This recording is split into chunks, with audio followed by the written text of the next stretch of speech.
Vamos a seguir introduciéndonos en la teoría moral de Santo Tomás y de Aristóteles, con el comentario a la ética a Nicómaco. En el principio estábamos viendo cómo la ética se realiza de varias maneras, en cuanto se trate de una acción individual o de una acción social. ¿En qué sentido puede hablarse de acción social? Santo Tomás lo explica con algunos ejemplos. Se trata de acción social especialmente por lo que se refiere a una intencionalidad común que se traduce en un efecto común y en operaciones exteriores que se ordenan a él.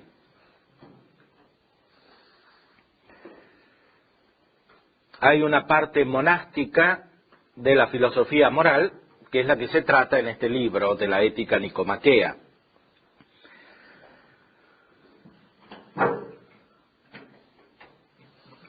Veíamos la relación entre el bien y el ente, los actos humanos, en cuanto tales, se refieren a un fin, y el fin es el bien. El bien es propiamente motor del apetito. Se explicaba así la famosa definición de Aristóteles, que está al principio de este libro: el bien es lo que todas las cosas apetecen.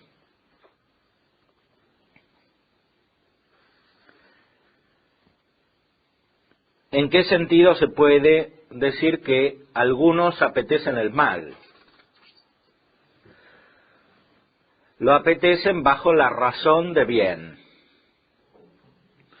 en cuanto piensan que eso es un bien, y así su intención está dirigida hacia el bien, aunque accidentalmente cae en el mal. Hay un error por parte de la inteligencia que atribuye la cualidad de bien a lo que no la tiene, a una acción que es desordenada respecto de la misma razón, y eso significa desordenada respecto del orden natural, fundamentalmente. Esto puede suceder porque la razón no conoce bien el orden natural, porque la razón está influida por otras potencias, especialmente por la voluntad y por la afectividad indirectamente. Más inmediatamente por la imaginación, que es la que hace pronunciar juicios erróneos. Esto es más fácil cuando la inteligencia está atraída hacia el nivel de las potencias sensitivas. En vez de funcionar espiritualmente, depende en una manera desmedida de las potencias sensitivas, especialmente de la imaginación.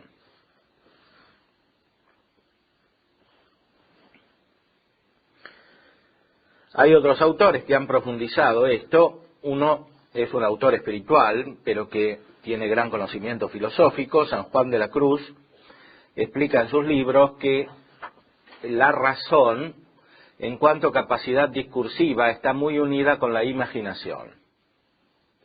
Por eso dice él que en la vida espiritual hay que purificar la parte sensitiva del hombre para que no entorpezca el uso de la razón.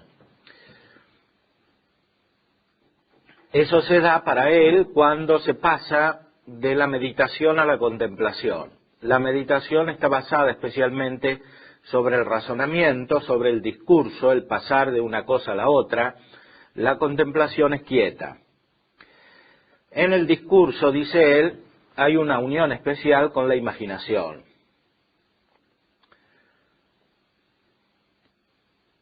¿Por qué sucede esto? Porque el discurso es movimiento, y el movimiento pertenece a las cosas físicas. Las cosas físicas pueden ser representadas en cuanto tales por los sentidos en la mente, y especialmente por la imaginación. Es por eso que cuando hay un primado del razonamiento sobre la intelección, es decir, sobre el juicio, sobre el concepto, sucede que toda la actividad espiritual de la mente es arrastrada hacia el campo sensitivo. Y por eso la imaginación puede interferir de manera tal que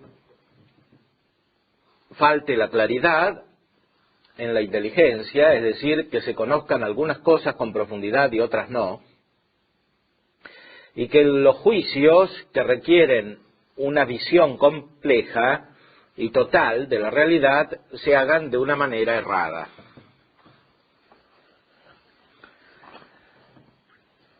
Por eso es necesario que la vida moral coexista con una búsqueda de la verdad, con una búsqueda de la verdad moral y con una búsqueda de la verdad teorética, contemplativa, a la cual se ordena la verdad moral. Eso es uno de los deberes fundamentales que existe en la vida moral, es decir, es una de las obligaciones principales, buscar la verdad moral. De otra manera, la vida moral, aunque materialmente sea realizada bien en algunos aspectos, en su conjunto tiende a deformarse y posteriormente a realizarse de manera mala, incluso en aspectos particulares, en actos particulares.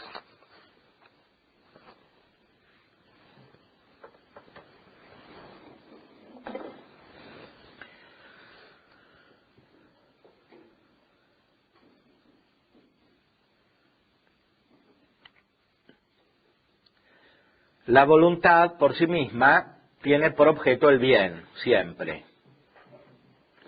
Y el bien es el fin. Para explicar el mal hay que entender la interacción entre la inteligencia y la voluntad. Como hemos dicho recién.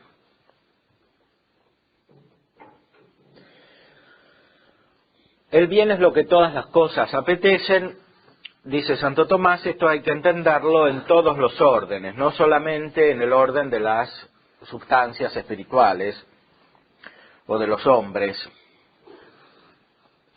o de las cosas que tienen conocimiento, porque los animales tienden hacia un bien sensitivo.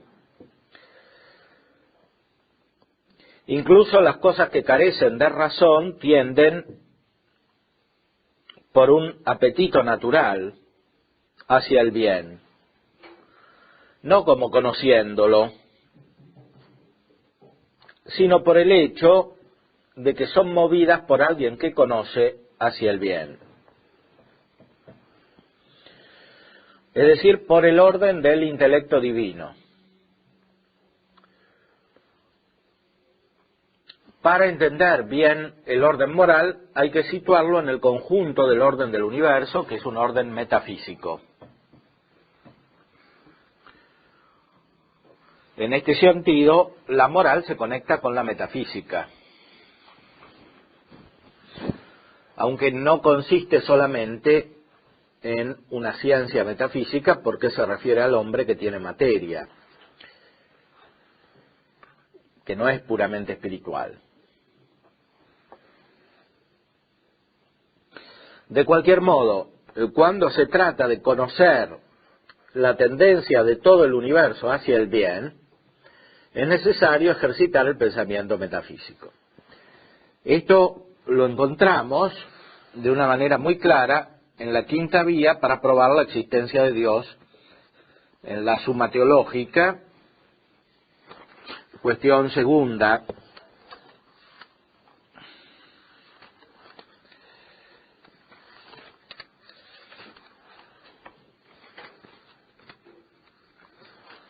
artículo 3,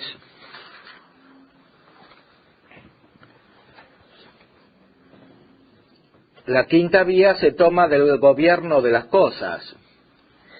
Vemos que hay algunas cosas que carecen de conocimiento, es decir, los cuerpos naturales, y que operan por un fin, lo cual aparece porque siempre o frecuentemente operan del mismo modo,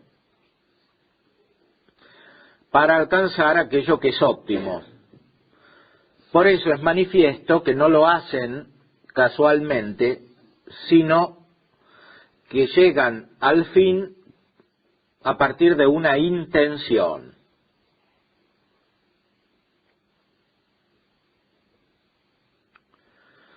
La primera parte del razonamiento consiste en interpretar adecuadamente el movimiento del mundo sensible. El movimiento es algo muy claro, es la base de la primera vía, pero no es algo que haga profundizar a la razón en el orden metafísico. Por eso la primera vía es la más clara, pero también la menos profunda. A medida que se avanza en la descripción de las 5 vías, se avanza también en profundidad. La vía más profunda es justamente la última, la quinta, porque supone la contemplación del bien en todo el universo, la contemplación del sentido del movimiento, no solamente del movimiento mismo, que es analizado como acto y potencia, que depende del acto, como está en la primera vía. Aquí se trata de ver el acto mismo, es decir, de ver la perfección hacia la cual tiende el movimiento, que es el fin. El fin es lo perfecto es el acto. Todo el universo está estructurado de manera tal que se unifica por la tendencia hacia el bien o hacia la perfección. ¿Cómo nos damos cuenta de eso? Necesitamos una base de conocimiento físico. Esta base está dada por la observación de los cuerpos naturales, de sus operaciones y por lo tanto de sus movimientos. Las operaciones de los cuerpos físicos están siempre unidas con el movimiento. Ese movimiento no es casual, es determinado. Es decir, en el universo hay formas. Esas formas pueden ser captadas adecuadamente por la inteligencia. Eso significa que, por ejemplo, la inteligencia tiene la capacidad de ver que los árboles tienen la misma forma, que es su principio vital, vegetativo, que los unifica a todos. La inteligencia puede entender que todos los árboles que tienen ciertas características sensibles, incluso en su movimiento, es decir, en su crecimiento, por ejemplo, crecen muy lentamente, todos esos tienen un principio vital común.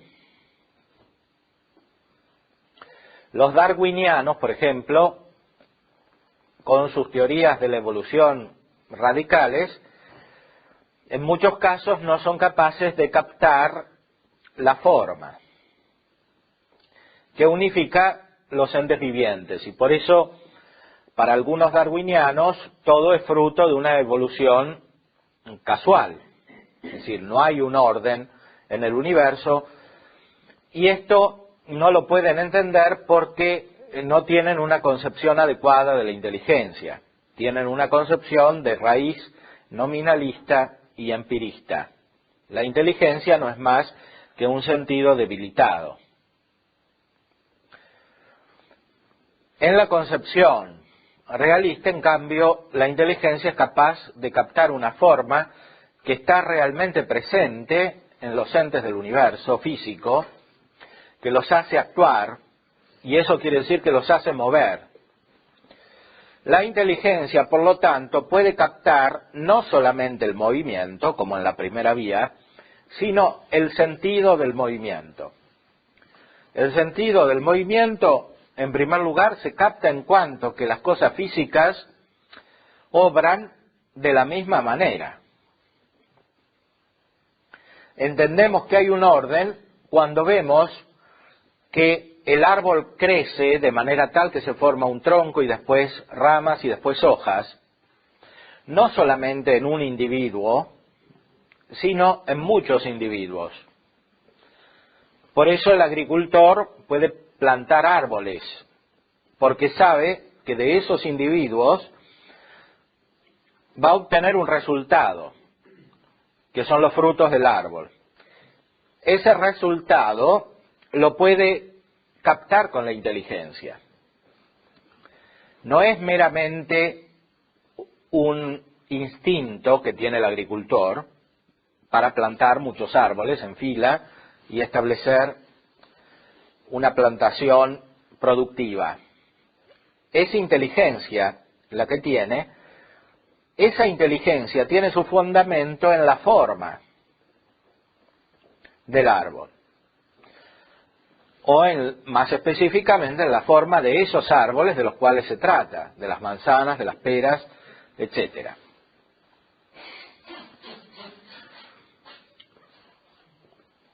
El movimiento tiene un fin. Ese fin es una perfección. Aunque en el orden de las cosas físicas, esa perfección no sea plena. Por eso las cosas físicas son siempre deficientes. El agricultor que planta los árboles sabe que no todos van a crecer, que hay un porcentaje probable de árboles que no va a llegar a su perfección, a su pleno desarrollo, y por lo tanto que no va a dar fruta.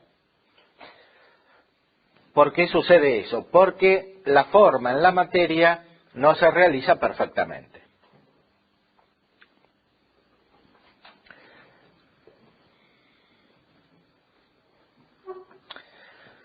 La inteligencia, a pesar de eso, es capaz de reconocer la forma en la materia y por lo tanto el orden del movimiento del universo físico.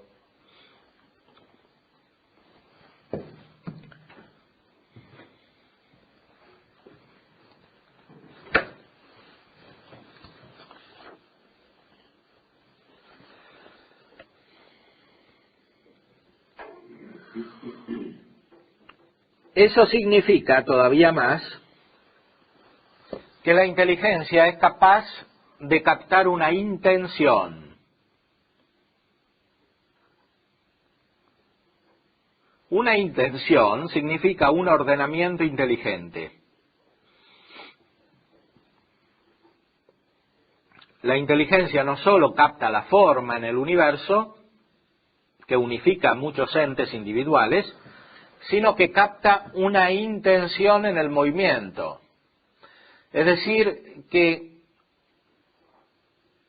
la tendencia hacia esa forma está ordenada por una inteligencia.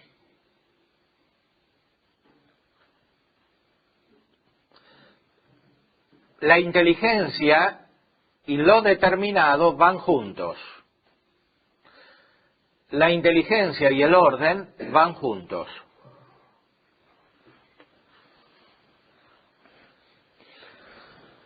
No existe determinación sin inteligencia, no existe orden sin inteligencia. La materia es más bien principio de indeterminación.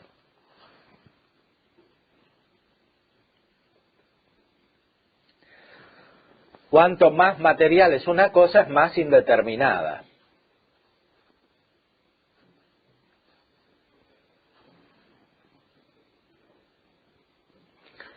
Los empiristas y los nominalistas, justamente porque no tienen una adecuada concepción de la inteligencia, no pueden entender que el orden supone una inteligencia, porque no saben lo que es la inteligencia.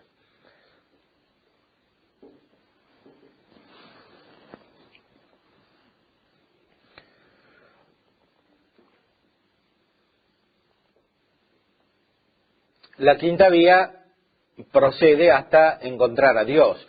si en el universo hay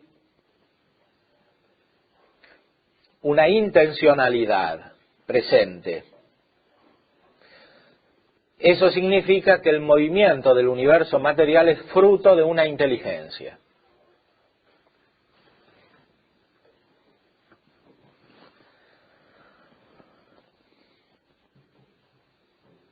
Si esa inteligencia no es la humana, tiene que ser la inteligencia divina superior al hombre. No es la humana, porque sabemos que el hombre no puede determinar todos los fenómenos naturales. Tiene que haber, por lo tanto, algo inteligente, por lo cual todas las cosas naturales se ordenan hacia el fin.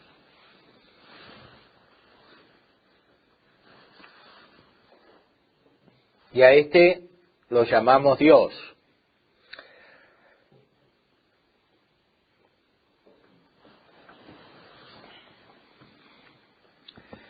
Para entender la vida moral, es necesario referirse a este movimiento de las cosas hacia el fin. Es necesario ver que no solamente el mundo físico, sino que incluso las acciones de las sustancias espirituales o de las sustancias que tienen espíritu, como el hombre, se ordenan hacia un fin.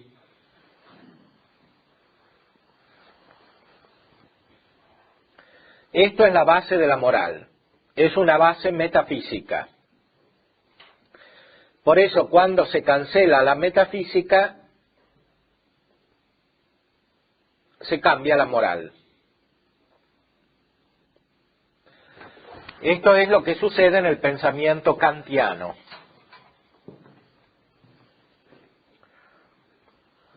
Kant piensa que las posiciones filosóficas y especialmente metafísicas anteriores a él incurren en contradicciones que no se pueden resolver.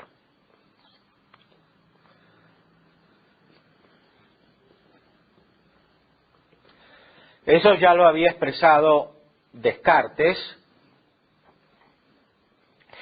diciendo que como los antiguos y los escolásticos pensaban de una manera contradictoria, era necesario comenzar nuevamente la metafísica.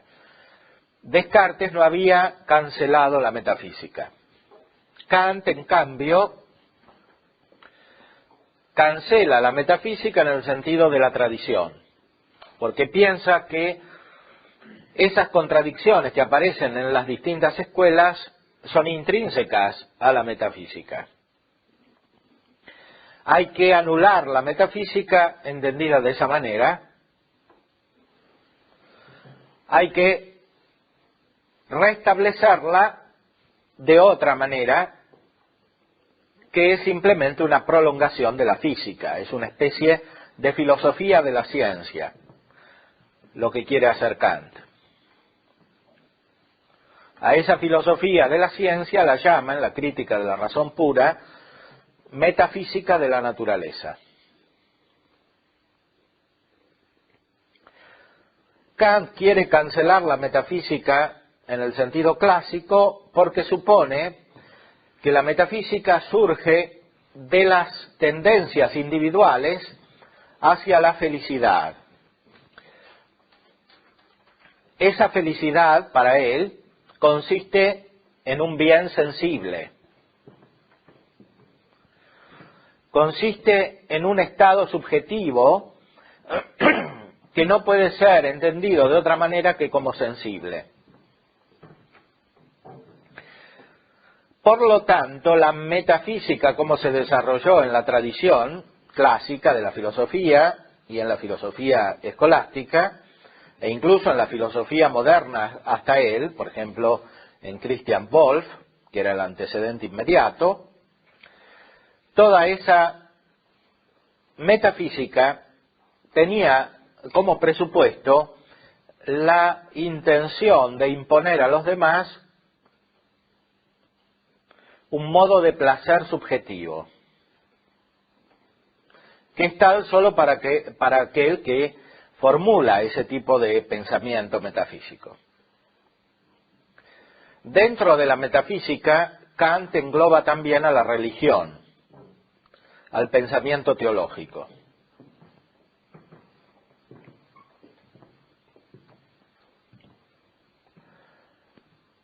Esa búsqueda de placer subjetivo es fuente de conflictos entre los hombres.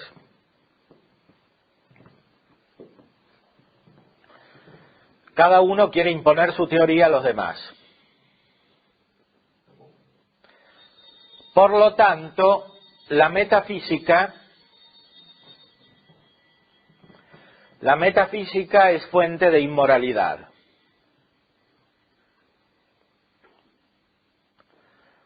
Buscar la felicidad, y especialmente por medio de la contemplación metafísica, es inmoral. Es la raíz de la inmoralidad. La verdadera moralidad consiste, según Kant, en obrar como si no hubiera tendencia metafísica.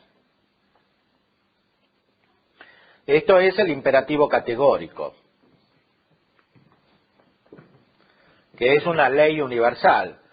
Significa obrar de manera tal que lo que uno haga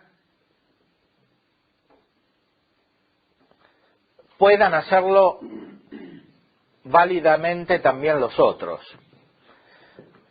Eso es así cuando se renuncia a la búsqueda de la felicidad y por lo tanto a la búsqueda de la metafísica.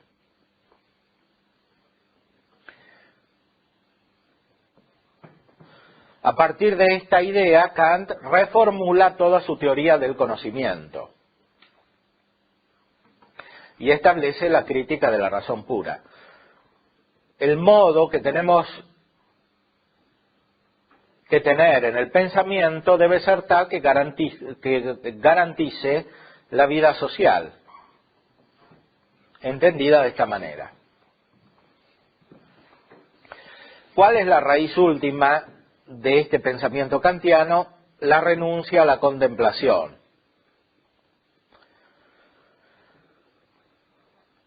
Como fuente de la vida intelectual, como operación principal de la inteligencia y derivadamente como fuente de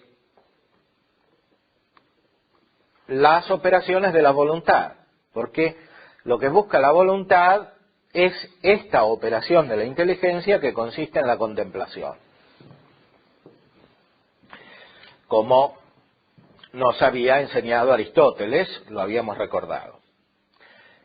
El pensamiento kantiano consiste, por lo tanto, en una inversión del pensamiento aristotélico, es lo contrario.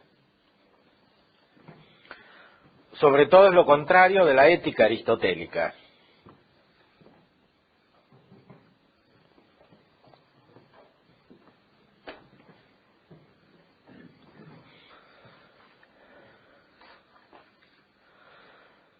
En Kant no se ve, por lo tanto, el bien metafísico, porque se renuncia a la inteligencia, que es la única capaz de contemplar el bien metafísico.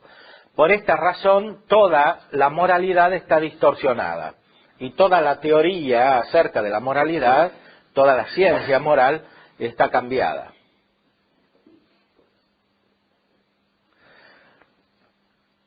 La base, por lo tanto, para tener una adecuada teoría moral es la metafísica, y la metafísica es capacidad contemplativa a partir de las cosas físicas, pero sobre las cosas físicas.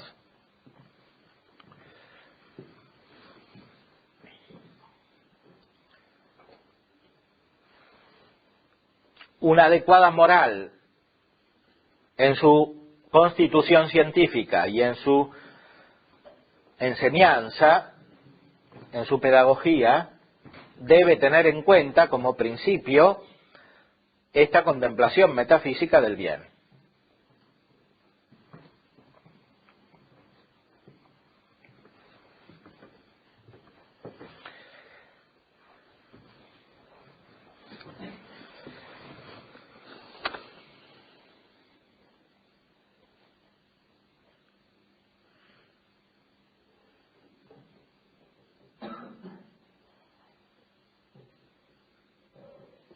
Volvamos al texto del comentario a la ética de Aristóteles.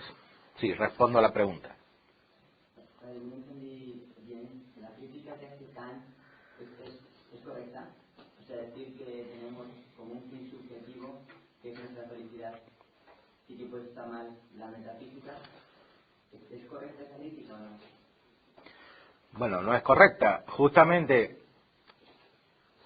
lo que traté de explicar es que una verdadera teoría moral tiene que basarse en la contemplación metafísica. En cambio, Kant destruye la contemplación metafísica. La base de todos los errores de Kant está en el hecho de que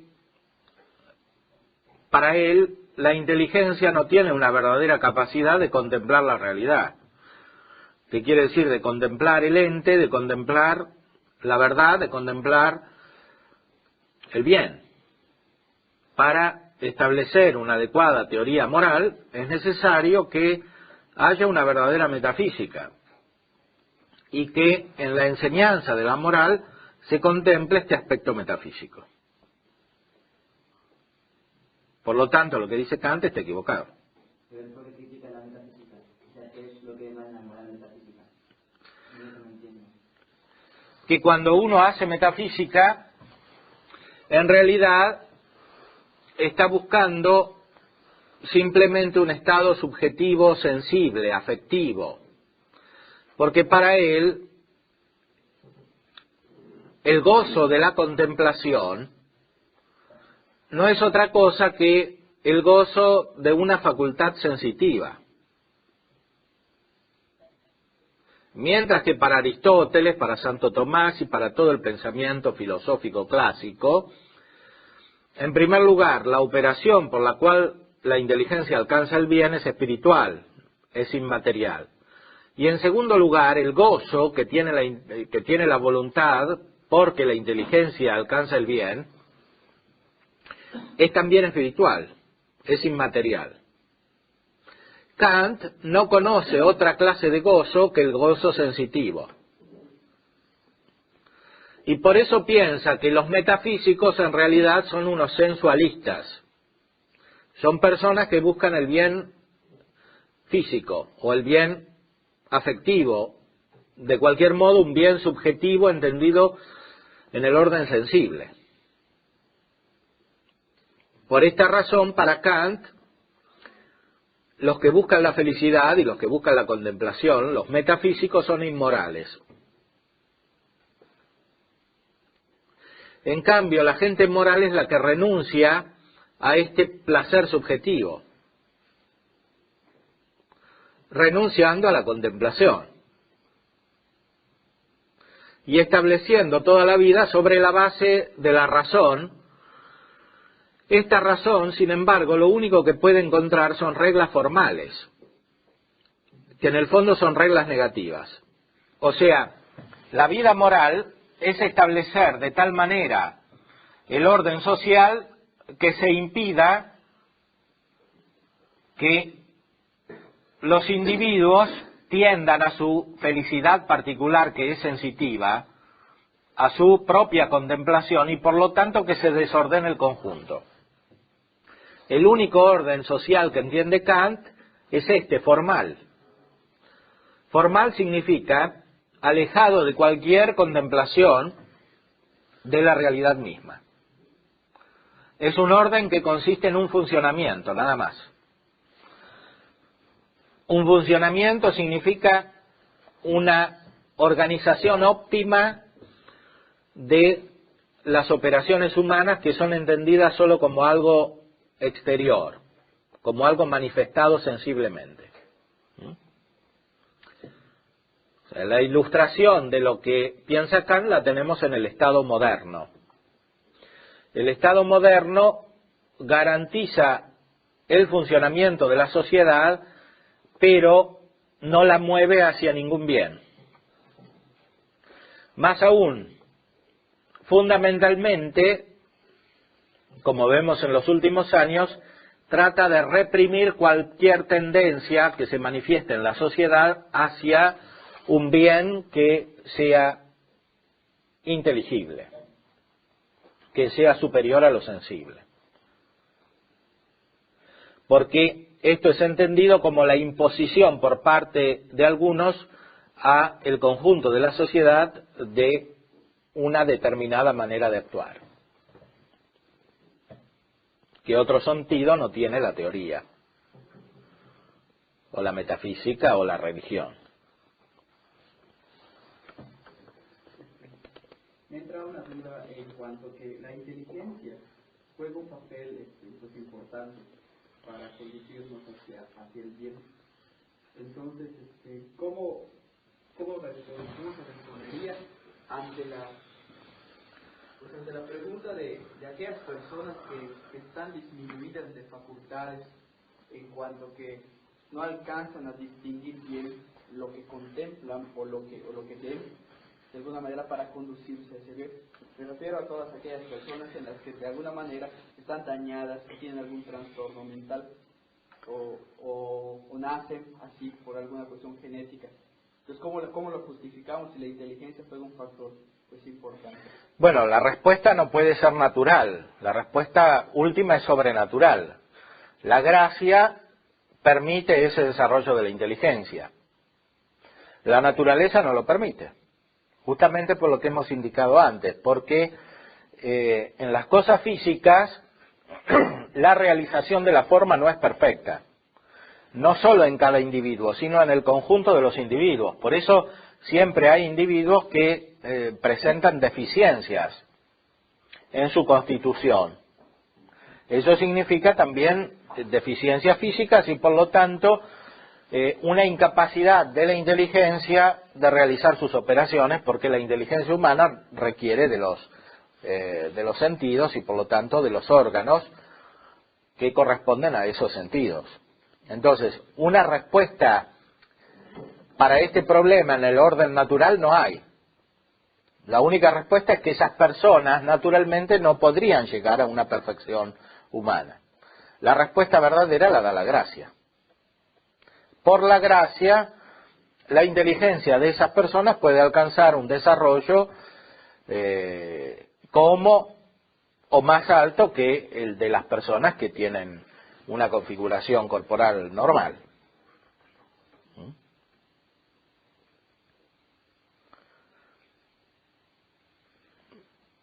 Sí, a ver, breve.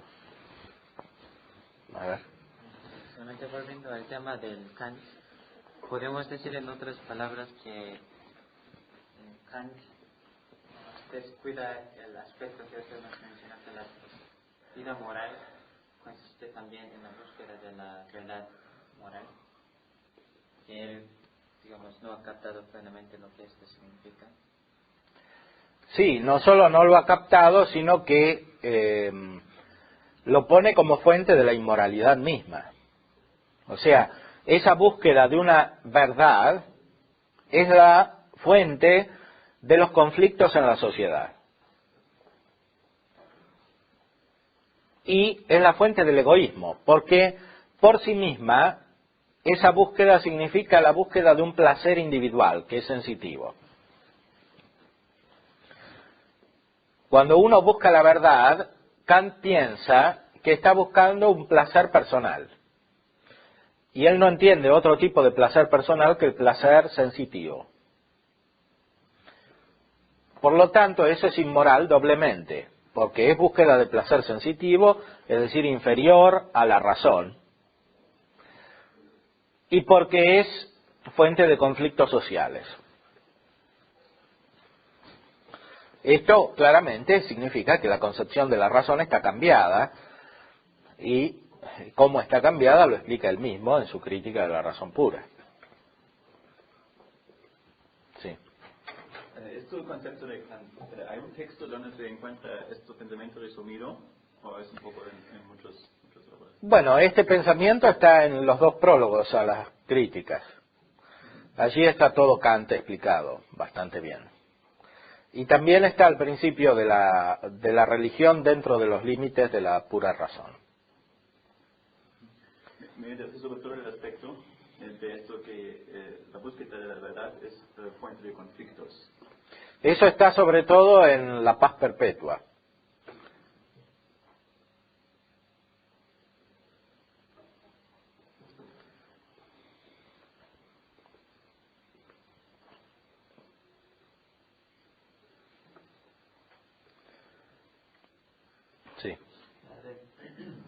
considerando que en Kant no hay una concepción de la moral como búsqueda de un bien, de algo que yo quiero para mí, ¿no?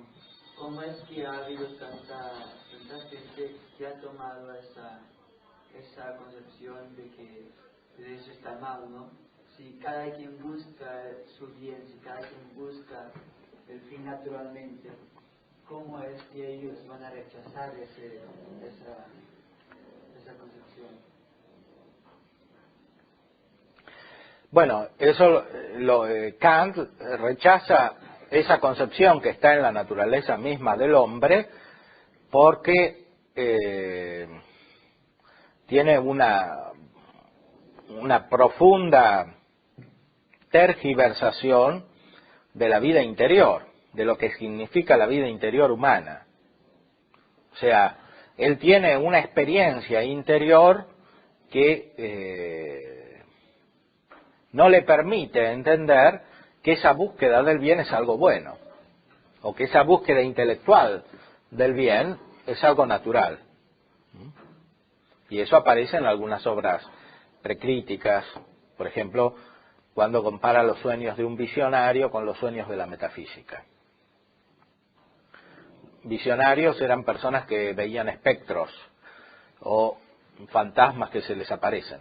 En la cultura protestante, como se ven en muchas películas, etcétera, hay como una obsesión por los fantasmas.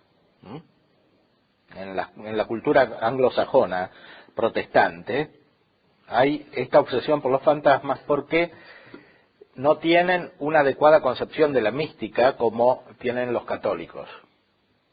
No tienen una teoría mística. Por lo tanto, el mundo interior se les aparece de una manera caótica. Kant tenía miedo de ese mundo interior y por eso fundamenta esta teoría. En el fondo, lo que hace Kant es una respuesta al caos de la vida interior.